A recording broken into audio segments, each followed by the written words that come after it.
Hello friends, welcome to Anu adventures. ఈరోజు మేము మా ఫ్రెండ్ని విజిట్ చేయడానికి వెళ్ళాము. తను అక్కడ నుంచి వాళ్ళ ఫ్యామిలీ ర్యాంచ్కి తీసుకెళ్ళింది మమ్మల్ని.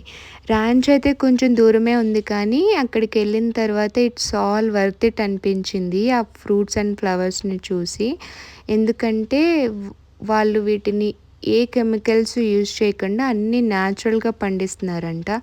అసలు ఈ రోజుల్లో ఒక ఫ్రూట్ న్యాచురల్గా మనకి దొరుకుతుంది అంటే అది మిరాకిలే కదా.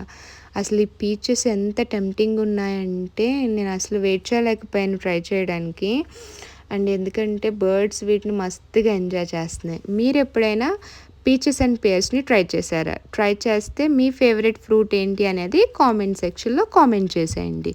నేను ఇండియాలో ఎప్పుడు వీటిని ట్రై చేయలేదు, సో యూఎస్ వచ్చాక ట్రై చేశాను. అండ్ పేర్స్ నాకు one of the favourite fruit అయిపోయింది ఇప్పుడు.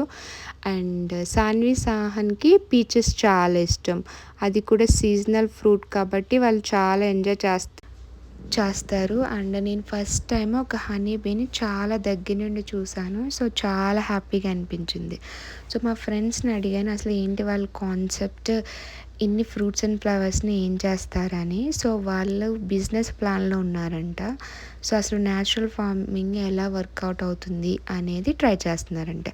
మీకు కనుక న్యాచురల్ ఫార్మింగ్ మీద ఇంట్రెస్ట్ ఉంది అంటే అది కూడా నాకు కామెంట్ చేసి చెప్పేయండి. వాళ్ళకి ఈ ఫ్రూట్స్ అండ్ ఫ్లవర్స్తో పాటు చికెన్స్ కూడా ఉన్నాయి. సో చికెన్స్ అవి డిఫరెంట్ కలర్స్ ఎగ్స్ని పెడతాయంట. సో నేను అవి చూసి చాలా సర్ప్రైజ్ అయిపోయాను. అండ్ లాస్ట్లోని కొన్ని పీచెస్ని హార్వెస్ట్ చేశాను అన్నమాట. సో అవి చాలా టేస్టీగా ఉన్నాయి. మీకు కనుక నా కంటెంట్ నచ్చి ఇంకా నా వీడియోస్ చూడాలి అనుకుంటే నా ఛానల్కి సబ్స్క్రైబ్ అవ్వండి అండ్ బెల్ ఐకాన్ని క్లిక్ చేయండి. సో నా వీడియోస్ నేను అప్లోడ్ చేసిన ప్రతిసారి మీరు వెంటనే వాటిని మిస్ అవ్వకుండా చూడడానికి ఉంటుంది.